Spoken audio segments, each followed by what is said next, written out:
He can't get out though, can he? No, but he can make a lot of noise. So yeah, then he gets that bit where Jordan's saying about turning heads and feeling like he's been used for a showman. Who had an awkward kitchen apology? Was it Trish? Was it about Trisha?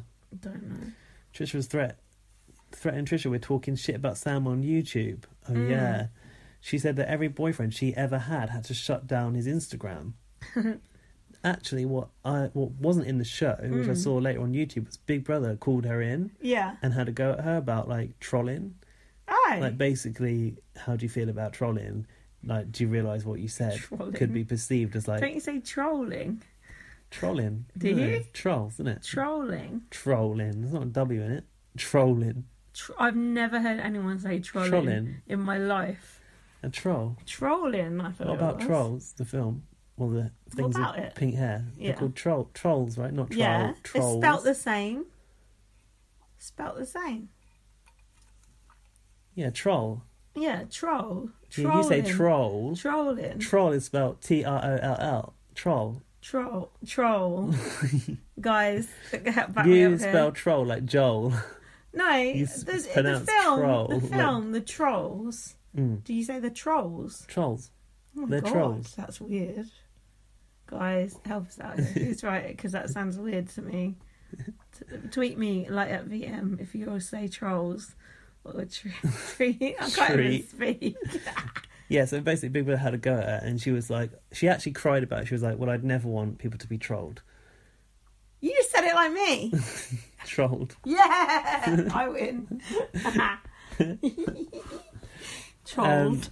Trolled. But I feel like she has been going on about, since she got out, about her followers and, let's stop watching Big Brother now because I'm now. Oh, everyone, CBB is you don't need to watch cancelled.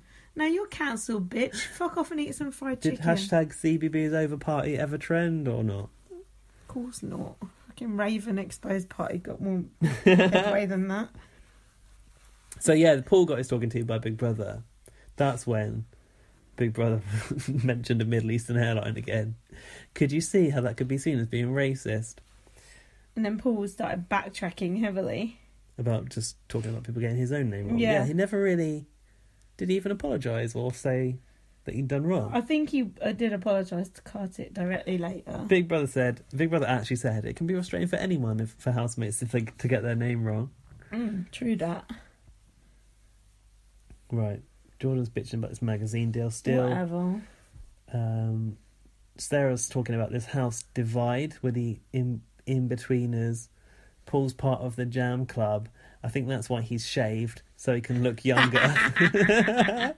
He looked like he'd waxed his fucking beard off. Did you notice? On one side of his face he had a red strip. It was blotchy redness. Yeah, I thought he's got the wax strips on his face or something. Paul, Gemma and Jam were in bed together bitching about Sarah. This is where it started to step up. Yeah, he said Sarah is cuckoo. Cookie? Cuckoo. Cuckoo. Cuckoo. Who said that? Paul. Yeah, and she also said she's fucking aware she's on camera. Aren't they all? He's fucking aware he's on camera.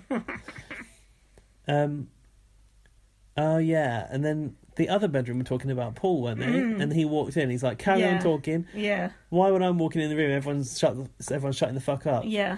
If anything's got anything to say it to my fucking face. But he was just bitching about Sarah. I know. Stupid. And Sarah did that psycho finger thing, he's going crazy, thinks everyone's talking about him, and he's like, Sarah, why are you doing that? And she said, because you're a psycho. And then she said, why don't you go to a meeting then? Yeah, she said you should go to a meeting, you're no friend. And Paul said, I am working my programme. Oh. Yeah, it's Alcoholics Anonymous speak, isn't it? He's on a programme. But up until that point, I thought Paul was drinking in the house because he always sounds drunk. Yeah, he's slurs his words all the time. But until he saw that. But can you believe that he has the self discipline? Yeah, to not drink, considering what a fucking Fruit Loop he is. Well, when he was sat on that bench the other day, and he was really wanting a can of something. Drink. Yeah, it reminded me of when Russell Brand was sniffing that heroin on that documentary he did. Do you remember? Oh yeah. He's like, I just want to smell it. It is like that, isn't it? But you shouldn't really put yourself in the environment, though, should you? But you know what would be great? What? If Paul Denan does start drinking again in the Big Brother house. Can you imagine? Can you imagine? It wouldn't be great. It'd be fucking wicked. I would fucking pay to see that shit. What they should do is like give him a task where he thinks it's alcohol, but it's not. Like when Barrymore had to eat. Yeah. No, Preston had to eat all those like liqueur chocolates, but they weren't actually. I love liqueur it when chocolate. they do that. But no, say Paul Denan did have a drink, would Big Brother step in and stop him? I think they probably have a duty to, don't Nah, it's his choice.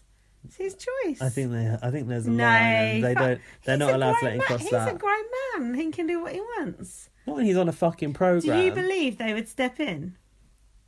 Go stop that. Opposite sides of the house. Probably. It's probably in his contract. I bet you £1 million, and I'd love to bet £1 million on this podcast, as you know, they would not step in. They would sit back, get the popcorn, and they would watch it go. And Paul Denan would be out within the evening, and I, for one, would pay to see that. Morally, that would be bad, though. Morally, that would Big be Brother's bad, part. but it would be great TV. Especially when you know you're putting someone vulnerable in there to let them. But he knows do he's going to be themselves he knows it's going to be an environment where everyone's fucked off their head, doesn't he? Mind you, these tablets, whatever that he's on, It's just ibuprofen. That's obviously something to help him. Drink its tablets to help him.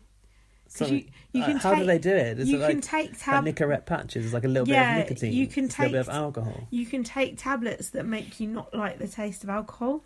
Not like the taste of it. Yeah, But when did taste ever stop anyone with an addiction? that's true. It's like when you put that shit on your nails. You still bite through it. Your nails. Yeah. Me too. When I was a kid. Yeah. Get used to the taste of it. Eventually, just lick it off. Yeah. So now we're on to the first eviction. Fucking hell. Oh my god. I need an IV drip. God, Emma said Big Brother gave her a killer pizza. Nom nom nom nom nom. That was the worst pun I've ever heard Emma have to read out in my life. What was she wearing? Was this where she looks? What did you say she's wearing earlier? End of Peer Elvis. What? She looked like Elvis. A Emma? bad Elvis impersonator. I can't remember this. That's weird that you can't remember that. Oh, however, I have written awful suit looks like kitchen roll. So apparently I didn't like it either. Go on, you've got the notes on this one. I have, but it's in my blog, so it's quite long. So it's hard to pick out what's... Yeah. Sarah said, I've got eyes in the back of my head and one beady eye on Paul. And... oh, God. Was that in the diary room? Yeah. She said Paul started getting all arsey with us. I spat my dummy out a bit with him. Spat her dummy out? Was that after? Is this the night after she'd bitten Amelia? No, it's when they were bitching about her and he was bitching about her and she was bitching about him in the bedroom. Okay. You're going to have to it's the fallout of that. on this because my blog's too long. I can't read properly. Paul said to Sam, she started hitting me below the belt, mate. She started hitting me back really where it fucking hurts about this psycho stuff. About personal. Oh yeah, personal. You couldn't get more personal. And Sarah said, I think he's playing a game, a very cunning one. I've put Sarah's a bit of a sad case, isn't she? People seem to fucking love her though. I don't get that. I mean, I'm guessing they don't now after Chadgate. I bet they still do. Well, I just hate her self-pity. She's just. I find her a little bit painful to watch in there, and I don't think she's in any position to be in there. I don't care about that. She's a grown adult. That's up to her if she wants to be in there or not. I don't give a fuck about that. She's passed the psych test allegedly. I don't care. I don't care about that. If you're in there, you're in there for my entertainment. But have a break. All these people that are like whooping and cheering for Sarah all the time, are they like Girls Aloud fans, or they just think they need to like her because she's the biggest name that got in there this year? Don't know, because as far as I'm concerned, there's nothing likeable about her. She talks about herself all the time, just like someone said. She's a narcissist. She's a one-upper. She plays a victim. She's trying to get off with someone when she's got a boyfriend. I don't care about that personally, but some people do. And she's just an annoying twat. Apart from that, great. Love her. Paul was telling Jordan to play it cool with Marissa. He says, you're not going to bang her in here. Jordan said, my nan always said, why stick to one when you've got a library. Why stick to one book when you can have a library? One book. That makes more Your nan sense. is a slag. That's funny advice from a nan, isn't it? And I'm only using that because of Jordan's nan being a slag. Oh, God. Carter was saying, I have to spread the love. And when Marissa said to him, if that's your cousin, fine. If that's your brother or your sister or your mother, fine. But these people aren't your friends. So she was basically saying, sometimes you have to flex to gain some respect, that he shouldn't be taking that shit, I guess, from Paul. She went very New York when she did that speech, didn't she? She was like, oh. She's got a funny accent, that one. Sometimes she sounds like she's trying to put on a British accent, I thought. Did you? Oh, this is when Paul told Trisha that he went down to Compton. This is a fake story, isn't it, right? Trisha's like, oh, what'd you go down there for? He's like, why do you think? And then he said he had to pretend he had a gun.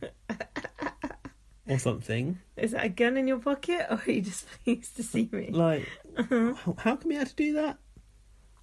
To get out, he couldn't get out of the car or something. Yeah. Someone wouldn't get out of his car, and he had to pretend he had a gun. Could you imagine?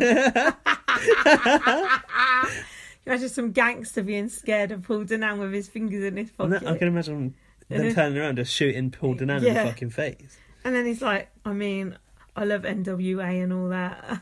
It's so cringe. What's NWA? It's a rap band. Do you not know what NWA stands for? No. Can't really say it on the podcast, but it's the N word with attitude. That's a rap band? Yeah. Oh no, they sound good. I might learn them on Spotify. I put white people after that. But Trisha was like, kind of shocked, like I'd never go there sort of thing. Like, you mad? I don't think Paul Danan had either, so don't worry. Now Derek was talking to Sarah about Girls Aloud, and then he asked her like, oh, you still in touch with people about that Irish singer? And she's like, Irish singer? She couldn't think who it was. Fuck's sake. There's only 4 other members of Girls Aloud. One is like Ginger, one is a racist, one is Sarah Hardin, and one is Kimberly. Oh yeah, one. Everyone always forgets about her. I like one her. Played the princess in Shrek in theatre. Oh, like Tina Malone. I remember that. In that task. Yeah, Michelle Heaton said she looked like her. She did. That is an old school reference right there. Well done. I've still got it. Yeah, and the other one's the Irish one, Nadine.